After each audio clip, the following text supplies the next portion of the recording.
kabar Anda? Baik, Bu. Baik, sehat.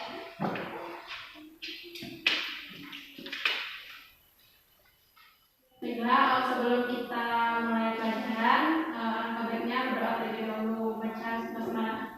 Bismillahirrahmanirrahim.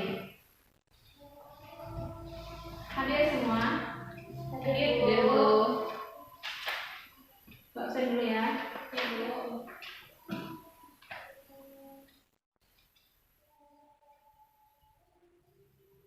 Anissa Husna, Hadir, Bu. Rabiatul Mardia Hamid, Hadir, Bu. Nurahmi Latifah. Hadir, Bu. Baiklah, sekarang kita masuk mulai pada kita ya. Iya, Bu. Materi kita pada hari ini yaitu tentang menghormati dan menghargai orang tua dan guru. Ibu bisa buat media. Ada yang mau bantu Ibu nempel? Silakan ya.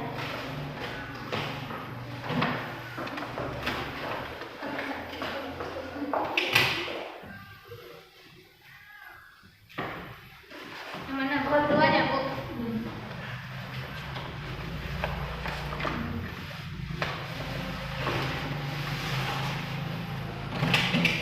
Ini, Bu.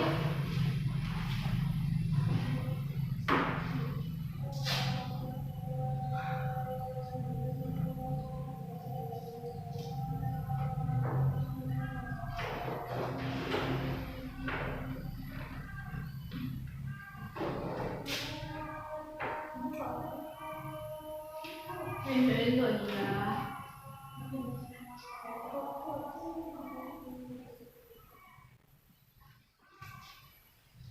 Agak beres.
Nah, judul kita yaitu menghormati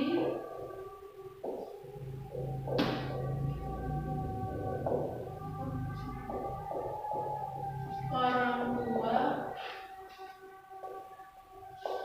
dan guru.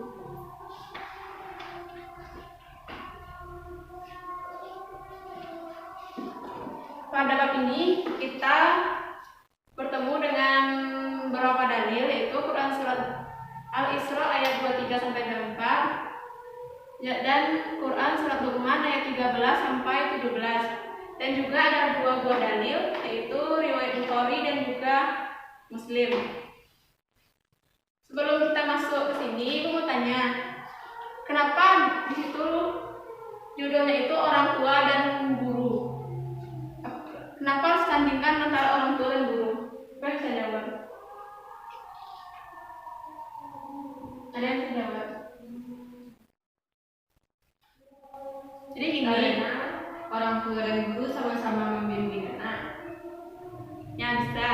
Jadi orang guru ini juga termasuk orang tua. Di sekolah, guru ini orang tua bagi seorang siswa. Jadi guru itu juga termasuk orang tua bagi kita. Dan sekarang kita masuk dalil yang pertama, yaitu Quran Surah Al-Isra ayat 23 sampai 24. Ibu minta salah satu dari Nanda untuk membacakan di depan. Pada Rahmi.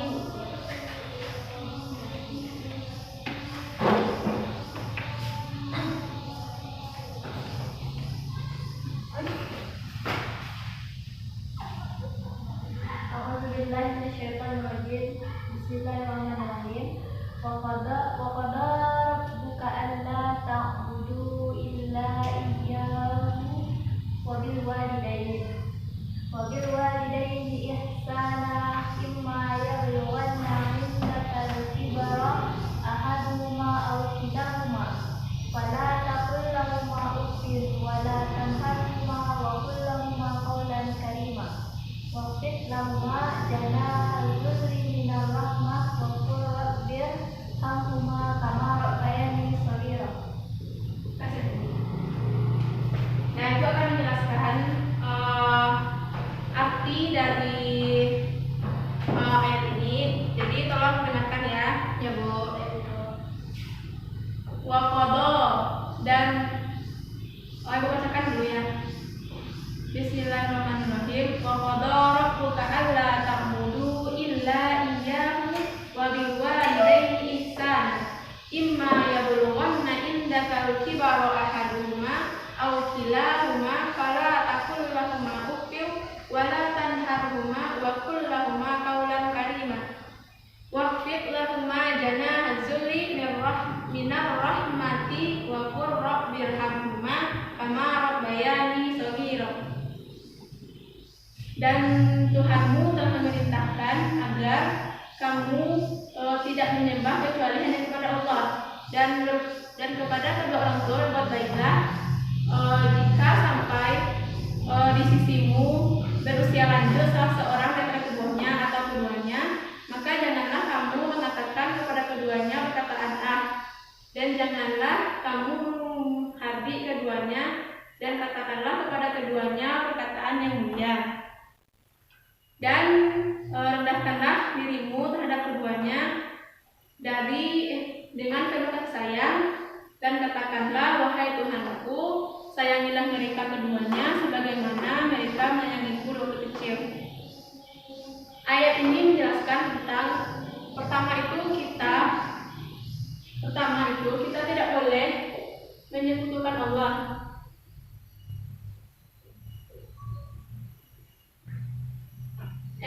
Pertama itu menjelaskan tentang kita itu hanya menyembah kepada Allah.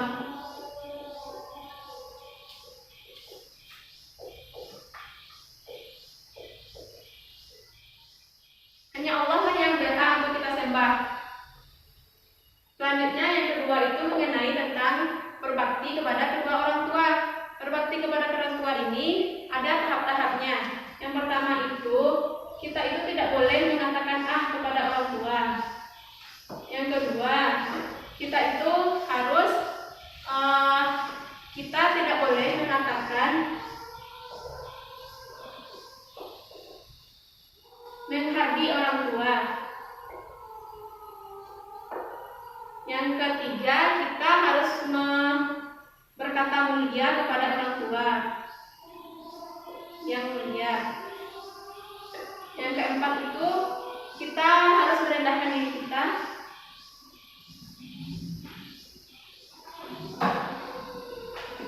Di hadapan orang tua. Walaupun kita nanti menjadi seorang sarjana, orang tua kita tidak sekolahnya hanya tamat SD atau SMP, tapi kita tetap untuk merendahkan diri kepada orang tua. Tidak boleh kita itu kita itu yang hebat. Jadi kita harus merendahkan diri, menghormati kedua orang tua. Selanjutnya kita masuk kepada hadis. Siapa yang mau membacakan ke depan? Bisa kalian? Iya. Silahkan.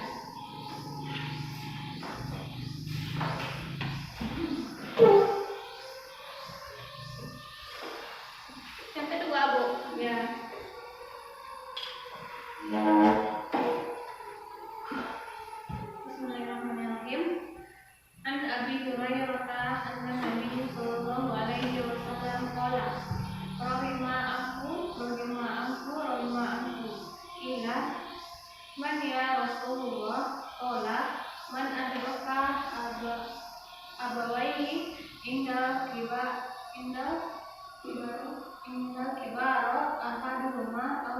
kilahuma falam yadkhulul jannah.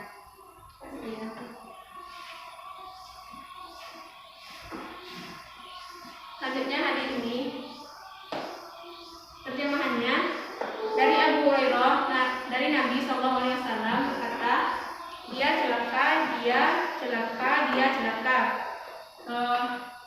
Dia berkata, siapa wahai Rasulullah? Siapa yang mendapati kedua orang tuanya di sisinya berusia lanjut, salah seorang di antara keduanya atau keduanya, tapi maka tidaklah masuk ke dalam surga. Maksudnya di sini yaitu mendapati orang tuanya itu usia lanjut besarannya, tetapi dia itu tidak merawat orang tuanya, tidak menghargai orang tuanya, dan durhaka kepada orang tuanya. Maka dikatakan dalam hadis ini tidaklah pantas untuknya surga. Selanjutnya hadis yang ketiga pada Nisa.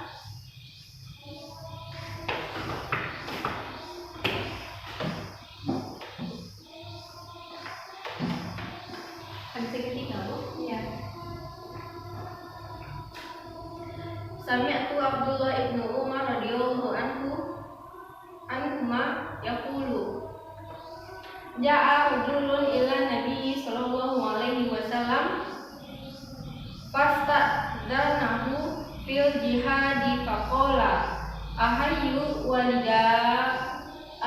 walidaka qala na'am qala fafihima fajahid rawahul Bukhari wa Muslim. Bisa. Ya, Bu. Nah, hadis yang ketiga yaitu hadis riwayat Bukhari Muslim. Saya mendengar Abdullah bin Umar radhiyallahu anhu berkata, Ja'a datang seorang laki-laki kepada Nabi SAW dan dia bertanya kepada Nabi tentang jihad. Maka Nabi menjawab, apakah kamu mempunyai kedua orang tuamu, atau apakah kamu mempunyai orang tuamu? Dia berkata, na'am, ya. Lalu Nabi berkata, maka kepada keduanya lah kamu berjihad. Dalam hadis ini mengatakan bahwa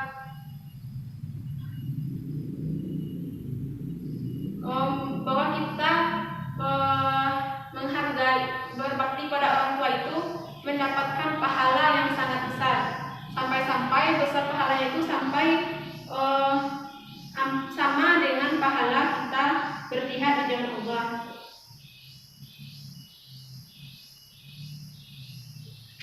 Jadi kita harus menghargai, menghormati dan berbakti kepada orang tua kita. Karena walaupun kita tidak ikut dalam berjihad, tapi kita sudah mendapatkan pahala berjihad melalui orang tua kita. Sekarang kita masuk pada dalil yang keempat, Quran Surat Luqman ayat 13 sampai 17.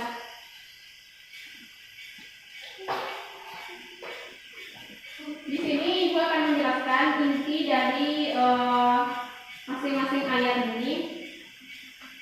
Yang pertama yaitu ayat 13. Di sini menjelaskan tentang bahwa Luqman nuli benihi wa huwa ya'iduhu ya bunayya la tusyrik billah. Di sini itu menjelaskan bahwa kita seorang orang tua jika mendidik seorang anak itu dengan lemah lembut dan kasih sayang, supaya apa yang kita sampaikan itu langsung menyentuh ke hati anak kita. Yang pertama tentang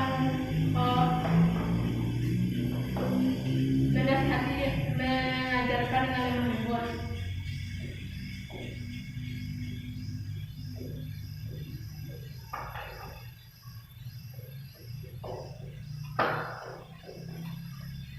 Ayat 13.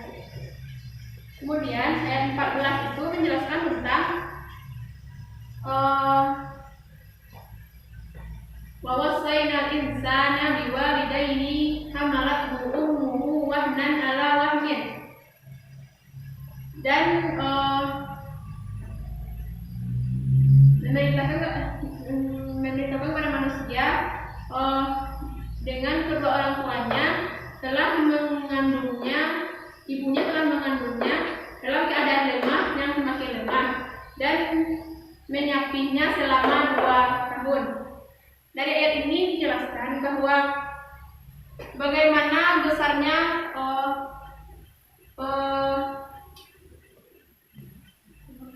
pengorbanan seorang ibu kepada seorang anak. Seorang ibu itu lebih berat daripada seorang ayah perannya. Ibu yang telah mengandung kita dalam keadaan lemah, yang semakin lemah, wahnan ala wahnin, lalu menyapi kita selama 2 tahun. Begitulah pengorbanan seorang ibu kepada seorang anaknya. Jadi kita seorang anak harus berbakti kepada orang tua, jangan kita menghargai orang tua. Sebegitu besar pengorbanan orang tua kepada anaknya, tegalah kita untuk berhak kepada orang tua kita. Selanjutnya ayat yang 15, yaitu mengenai tentang apabila dan jika mengajakmu atas untuk memperserikatkan Allah dengan apa yang tidak kamu ketahui, dengan ilmu apa yang tidak kamu ketahui. Jadi di sini, jika orang tua kita mengajak kita untuk mempersekutukan Allah, kita di situ boleh untuk menolak atau membantah orang tua kita. Karena jika orang tua mengajak untuk keburukan, kita boleh untuk tidak mengikutinya. Selanjutnya, ayat